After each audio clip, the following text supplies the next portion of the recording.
Hello everybody! Did I hear somebody whispering? And fast? This is Stef from Samayas and welcome to my channel. So, I've been publishing my videos for a while now. And of course, YouTube automatically generates translations for most videos these days. And even in multiple languages. Still, it's always nice to have an offline transcript of what I actually said. And let's be honest, those automatic translations aren't always perfect. Technically, next to the video, you can upload your own translations. But realistically, I don't manage more than 5 languages myself. And there are easily about 100 and more languages out there. If you want a transcription of an online video or even your own content, there are already plenty of tools available that can do that for you, right? Simply getting a transcription for an online video is easy. However, once you need to process a local video or audio file, you first have to upload them, which requires bandwidth and takes time, and often comes at a cost. More importantly, you also lose control of the potential confidential nature of some of your audio or video files. A while ago, OpenAI released the Whisper model, and that converts audio to text, and it works relatively well. But later on, a newer model called Fast Whisper came out, and that is a re-implementation of the OpenAI Whisper model, but by using the C-Translate 2, which is reportedly up to 4 times faster, which makes it a very interesting alternative. Being in control and processing everything locally is of course a big advantage. And the nice thing is that you don't need actually a data center to make this work. You can run these models on a CPU or on a GPU. Of course, offline models can still make errors, just like the online tools or YouTube do. But they'll often handle about 95% of the work for you, after which you can manually correct and fine-tune that transcription. So, let's dig in. Now the base of this Faster Whisper project can simply be found on GitHub. So, if you surf to GitHub systran faster.whisper, you have all the source code. And so, for this project to work, we need at least Python 3.9, we can run it on a CPU or on a GPU, and we need to install Faster Whisper through pip. And so, I opened up Visual Studio Code in the directory where I'm going to locate my Faster Whisper files. I went to terminal and I'm going to execute a pip command to install Fast Whisper. And currently my Pi is version 3.14. And in order to install Faster Whisper, I simply need to type pip install Faster Whisper. And that will install specifically for version 3.14.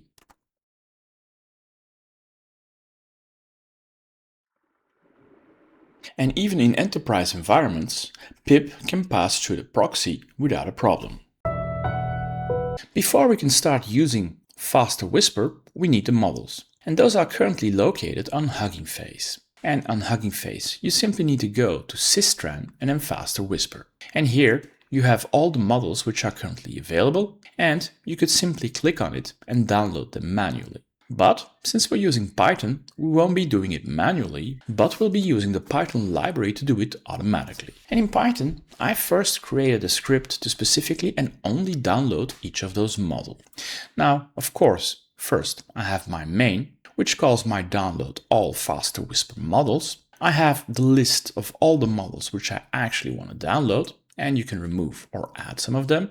Of course, I have my inputs and my fronts, which is plumbing for Python. And then a very important part here on the download all Faster Whisper model is the download directory. Currently, I'm giving it none. And if I specify none, that means that automatically the models will be stored under the cache directory of Hugging Face. As long as you're still in development phase, you might not necessarily need to store them specifically. However, if you want to go to production with something like that, you don't want to have the model stored somewhere in a Hugging Face cache directly, hidden somewhere in a user profile, but you want to specify where your model is located and what you're using it. that cache might be deleted and suddenly your system might be slowing down because you need to re-download those models. But in debugging, it's quite fine. Also, when you'll be going to production, at some point you'll make a choice of which model you'll be using. In development, you probably download all models and then see which model suits best your needs and compare the speeds of the models with the CPU, which is running behind. So here, in my download all faster Whisper model, I have first some plumbing, write some output. If I have a download directory, I try to create it if it doesn't exist, and then I have a for each loop where I enumerate through all my models. I have again some plumbing and I'm using TQDM simply to write some output of the progress of all my models. I also have some timing to see how much time it took, and then I'm executing a snapshot download specifically on Hugging Face to download that model, and finally I construct that model. Quite simple code, right? And at the end, I conclude with the total time it has been taken. Now, if you don't specify Hugging Face credentials, in general, they rate limit you. And that means that the download process will be a lot slower. So if I now start my download process,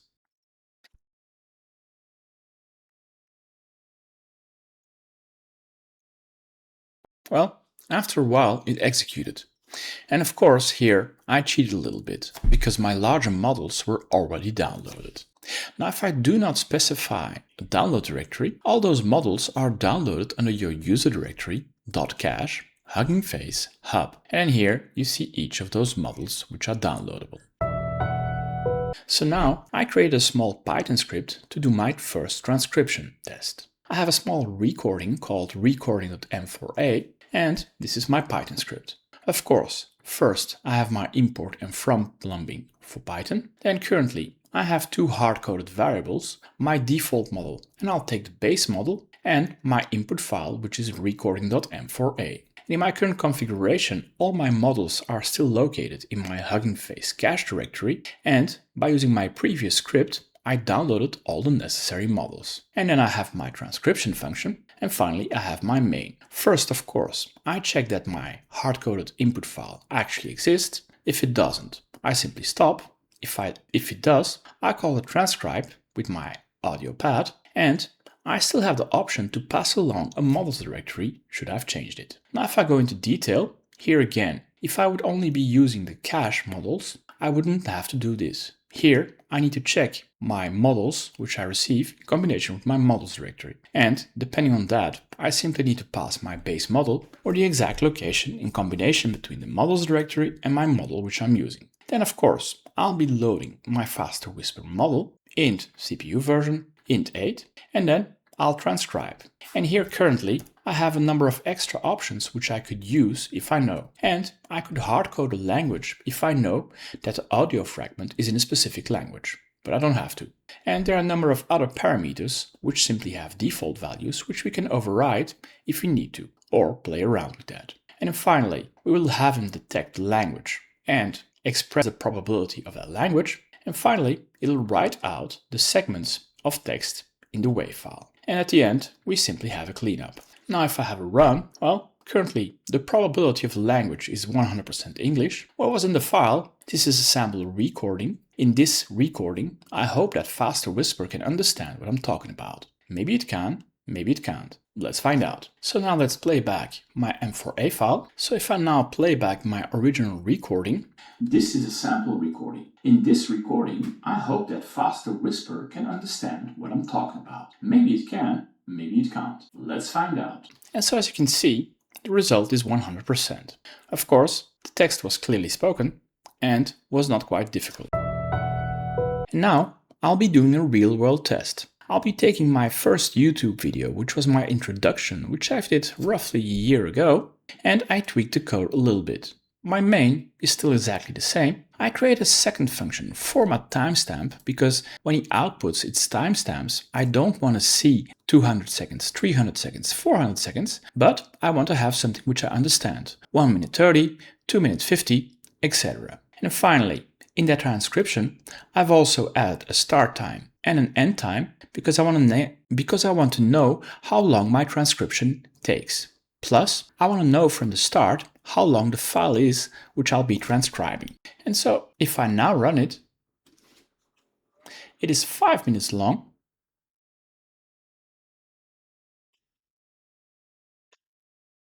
And for that, with the base model, it took me 14 seconds, which is quite fast. And as you can see now, the output is 5 minutes 13 seconds till 5 minutes 19 seconds, with then each time the transcription. And later on, depending on whether or not you need the timing to write that to a text file and remove this part or not, my segment handling is here. And instead of simply outputting the entirety of the segment, I tweaked around, I extracted my start, my from time, and in the end, I printed what I want. And so if I want to save this here, after, I'll simply save it to one or more files.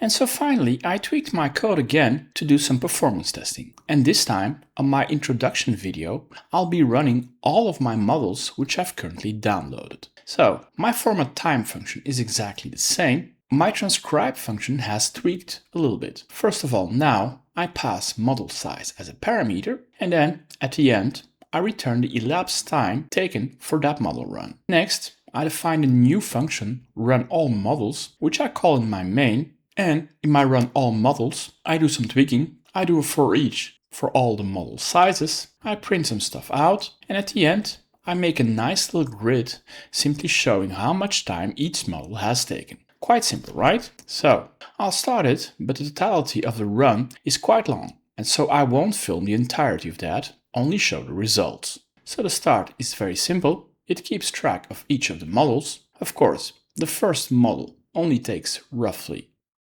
7 seconds, but each model takes up more time. And so finally, here I have my end result per model. The tiny only needs 7 seconds, while the large needed 7 minutes 39 seconds for a 5 minutes audio file. The distal large V2 and V3 at first sight seems much faster than a normal V2 and V3 large. However, well, the V3 distilled terminated correctly, which was quite fast. However, version 2 simply stopped all the way through. And even after repeating that, the result was the same. And so, after digging in a little bit more, well, the tiny or the base are a good choice if you want to go to real-life transcriptions. However, if you simply need a transcription of a already recorded something, a better choice, from my point of view, might be the small or even the medium. Something which I've noticed throughout is, for instance, if I use specific terms, which I used in my video, like microservices, TOGAF, SOA, etc., well, the tiny and the base couldn't capture it correctly. While, on the other hand, the large seems really overkill for the time it takes to simply respond. But that's just my point of view. Now, let's dig into how fast Whisper can handle multiple languages. First of all, you simply have the notion that you have recording A in one language and recording B in another language, and then you have the possibility that in the same recording, multiple languages are passing one through the other. Especially in meetings, that might sometimes happen. So, I made a very simple recording where I start in English and continue in Dutch and terminate in French. And so, my recording sounds as follows. Dit is een multilingual test. Dit is een Nederlandse test. Ceci est un test français.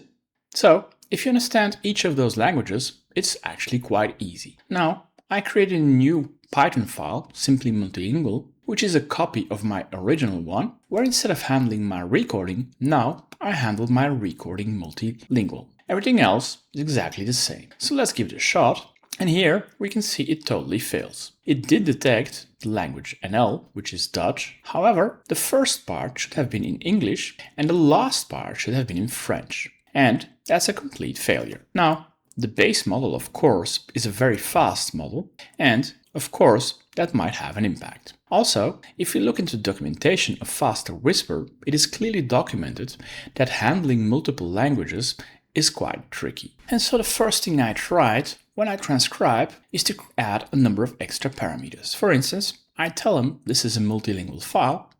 I even tell him that he might detect 3 languages. But even after a run, everything is still only in Dutch, which is kind of a bummer. So now the next try, I switch to small and a more performant model, and let's see if that makes a difference. And yet, it is still completely wrong. The Dutch part is okay, but everything else is. And so now, if you try the medium model,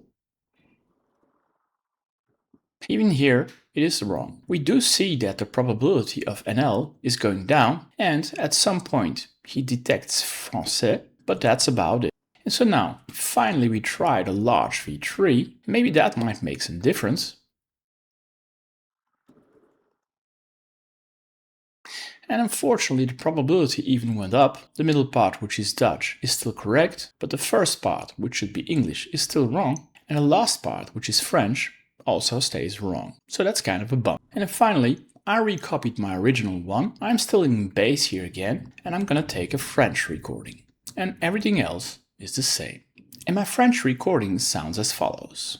Ceci est un test français avec la librairie Fast Whisper en Python. So the message is quite simple, and if I now run it, even with the base model, the probability of French is 99% and the text is correct. So Fast Whisper can handle multiple languages, but not all at once in the same recording. And so, instead of using the CPU, but rather using the GPU, would make things much faster, especially for the larger models. And from a Python point of view, it's actually quite easy. My device type here simply needs to change from CPU to CUDA GPU, and my compute type from int8 to float16. And one might think, well, that's all we need, right? So let's give that a run. And then boom, things fail. Why does it fail? Well, I am missing the kublas 64_12 DLL. And so even though I've done everything correctly from the Python side of things, my system is missing loads of stuff around it. And so if we have a quick look back to our Fast Whisper Git repo, here, if we want to use a GPU, we need the kublas for CUDA 12 and the cuDNN 9 for CUDA 12. And that in itself is quite some complex installation. And so I'll do a completely different video specifically to handle the CUDA and the GPU part. So, for basic transcriptions, this works quite good actually, while still using a normal PC. This means that almost any PC could transcribe audio or video segments easy and fast. For multilingual segments, however, we're not there yet. Now, the real speed will probably be by using the GPU side of things, but I'll tackle that in another video. If you guys enjoy this content, please give it a thumbs up, subscribe to this channel and hit the bell sign, or leave a comment down below.